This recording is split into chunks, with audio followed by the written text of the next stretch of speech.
Прозрачност, честност, справедливост. Възможно ли е да постигнем тези неща поне на местно ниво, поне на регионално ниво, поне на благоевградско ниво? Да, това е възможно. До сега всеки един кандидат за кмет е обещавал именно това – честност, прозрачност. И мисля, че по-важното нещо е да питаме не какво ще се направи, а как ще се направи. Как ще постигнем тази прозрачност и честност? Попитах 10 мои приятели какъв беше бюджетът на община Благоевград за 2022 година или за която и да е било друга година. И познайте, никой не можа да каже категорично за какви пари става въпрос. Ако попитате предишните кметове на Благоевград, единият ще ви каже информацията е публична, търсете в регистрите. Другият ще ви каже ходете на стадиона на Пирин, вижте счетоводните тефтерчета. Питам се, в 21 век такава система нужна ли е? Няма ли по-добър начин? А вие пробвали ли сте се да извлечете някаква информация? Например, колко пари е бил бюджетът за 22 година? Трябва да свалите един PDF формат, т.е. 128 страници и на 78 страница да намерите нужната информация. Тук общо бюджета го давам като пример. Какво става, ако трябва да слезем надолу по стълбичката? Според вас, например, колко пари са били необходими и колко човешки ресурс е едно поддържане на гробищата, на новите гробища, например, за миналата година? Защото като виждам състоянието какво е, нещата клонят към нула. И в обобщение, имаме около 14 дружества, управлявани от общината. Имаме около 240 човека в общината, заседящи зад компютри и Господ знае колко извън полиците хора, които са на общинска длъжност и от тях ни зависи общо взето начина на живот. От тях ни зависи околната среда, от тях ни зависи местото, където живеем, Благоевград. И въпросът е тук, колко ни струва на нас това и какви са процесите, които тези хора оперират. И може ли процесите да се подобрат? Да, процесите на общината може да се подобрат. Да, може да има и прозрачност при тези процеси.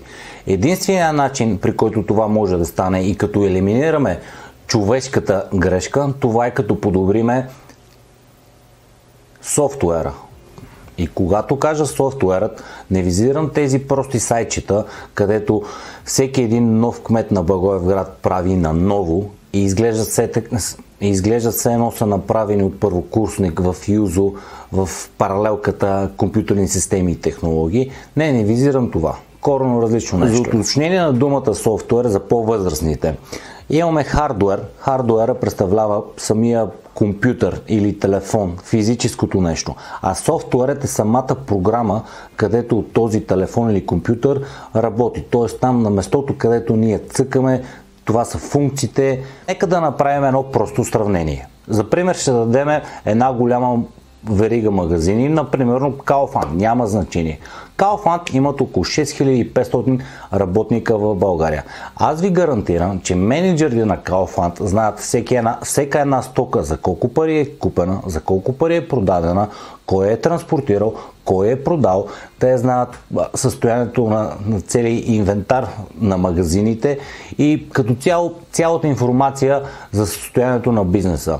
Това нещо знае ли се, например, от община Благоевград? Т.е. за нейните условия. Кой каква работа върши, колко пари влизат, колко пари излизат и още хиляди опции. Пак да ни помогне, чак толкова да ни помогне този софтуер? Възможно ли? Добре, наистина, какви проблеми ще ни реши този софтуер? Хайде да започнем от най-ниското. За нас, какво ще ни помогне толкова този софтуер? Да речем, че част от софтуера ще е приложението в нашите умни телефони. Отивате с детето на детската площадка и виждате, че парзалката е строшена. Какво правите? Оплаквате се във Facebook. Да, обаче това нещо не е ефективно. Да ефективно трябва да влезете в приложението на община Благоевград, което е част от софтуера.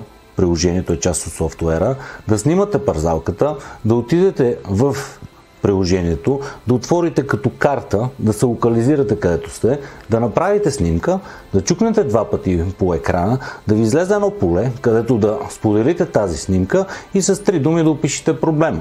И това нещо се затваря и скача едно като знаменце, червено знаменце на картата на Благоевград. И хората от общината виждат, че има проблем там. Отварят и това знаменце от червено става жълто. Показва се колко време е необходимо на общината да ни съпричаства към нашите проблеми. Общината изпраща екип след 2 дни, отиват, оправят пейката или каквото е да било друго и правят една снимка и на приложението в Благоевград се вижда, че ето тогава е подаден сигнал от нас, тогава е видян, тогава е оправен. И идеята ми е, че имаме поне статистика. Колко време е необходимо да си оправим проблемите.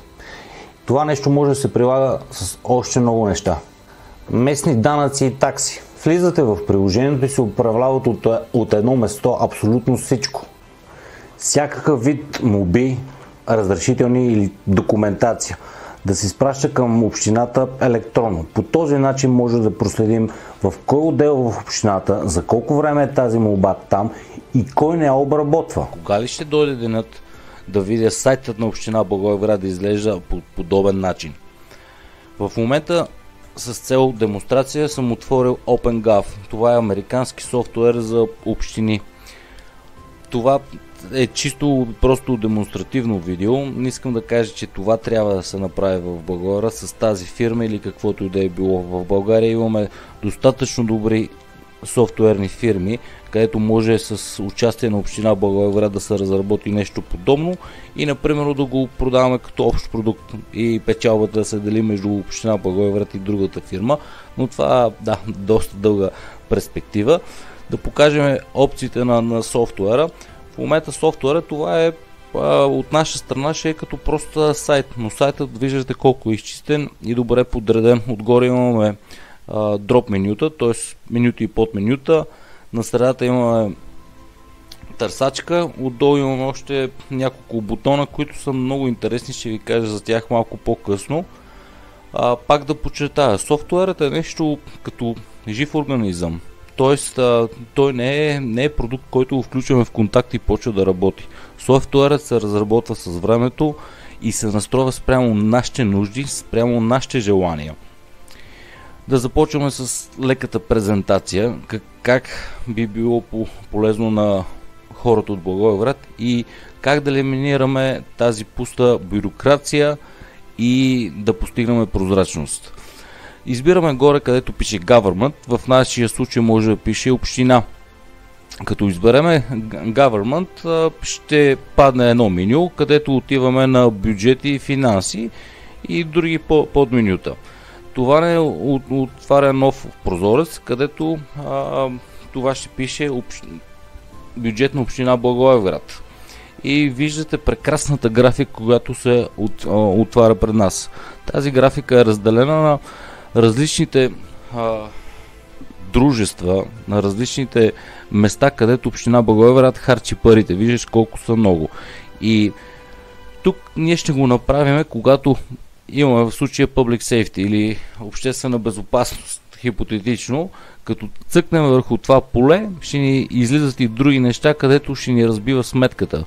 Ето виждаме в случая, тук са похарчили някакви си 170 милиона, да не се вкопчваме в сумите, но все пак в самата идеология. Отляво имаме често задавани въпроси и тук, например, what is a dedicated sales tax supporting?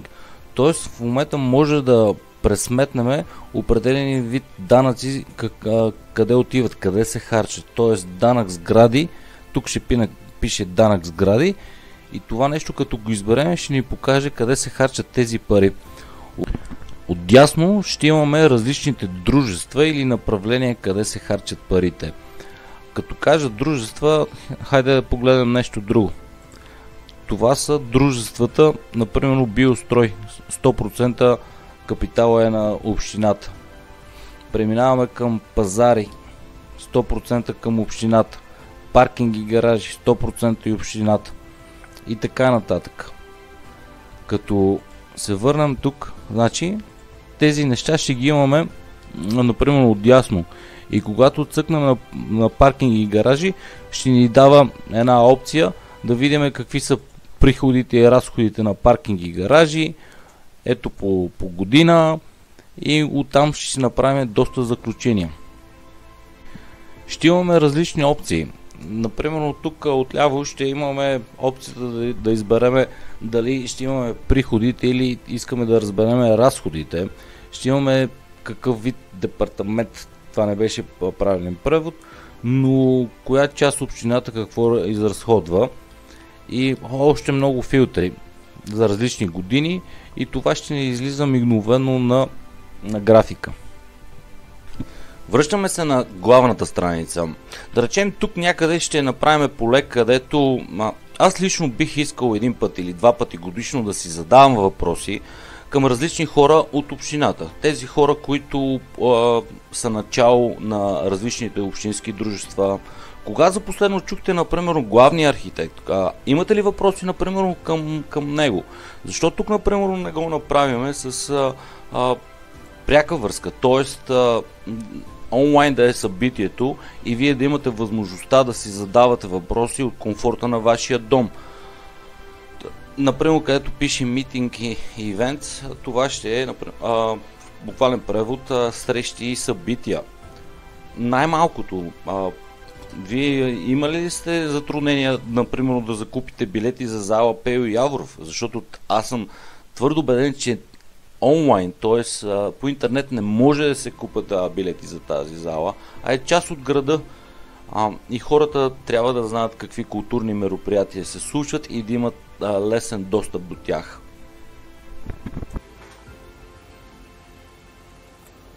Наложи ми се да се подстрижа, когато бях зад кадър, но както и да продължим. Дадохме много бързи примери за какво може да ни е полезен този софтуер. Примерите, ако трябва да продължаваме, наистина няма да не стигне времето, но те са наистина много. Този софтуер ще помогне и на самата община и хората, които работят в нея. Тези, които са зад компютрите и тези, които са на улиците и вършат другата работа. В момента сме на демонстративно видео на Картограф. Това е друг софтуер. Тези два софтуера работят заедно, един с друг. Това е красотата на софтуера, че взаимно се допълват. В момента виждаме един пример от Солт Лейк Сити. Само да вметна, ако имате някакъв пример на софтуер или подобен начин на работа на общини от Русия, Китай, Венецуела, моля споделете го. Наистина съм любопитен. Виждаме в момента работник, който е може би поддръжка на пътищата, държи в ръцете си телефон. Между другото забелязах, че дамите от почистването на Благоевград и те също използват смарт телефони или умни телефони. Затова не мисля, че ще е проблем на ръководителите, на бригадирите да използват подобно устройство. Набързо ще преминем през това видео. Ще оставя между другото линк към това видео в описанието в моя YouTube канал под това видео. Значи, ето, това е телефона, който бригадирите ще имат и ще имат отворени полета, където ще слагат информация както финансова, така и за работния състав, за самите съоръжения, които използват и техника. Ще могат през телефона да сканират касови бележки. Просто наистина ще има една прозрачност и една информация какво се прави и кога се прави. Видеото наистина е много подробно и ни обяснява целите процеси на самия картограф, т.е. на самия софтуер. Аз лично бех впечатлен, ето тук това са гробищата, техните гробища. Минала е някаква буря и след бурята е имало 100 дървета, които са паднали. Значи те са били способни да документират, че 100 дървета са паднали, колко хора и за колко време са ги почистили и колко пари това нещо им е струвало. В самото видео има доста примери от страна на общината, какви дейности извършват и как се справят с тях. Това е, например, от тяхната инициатива за премахването на графитите. Значи, самия application и софтуер имат поле, където гражданите казват къде има графити. И те до 24 часа, т.е. те общината почистват самите графити. Това нещо много лесно се документира чрез приложението и самия софтуер. Наистина видеото е много богато и ни показва много примери как ние ще разберем дори и древните разходи на самата община. Дали било за цветя, дали било за маркировка, за почистване.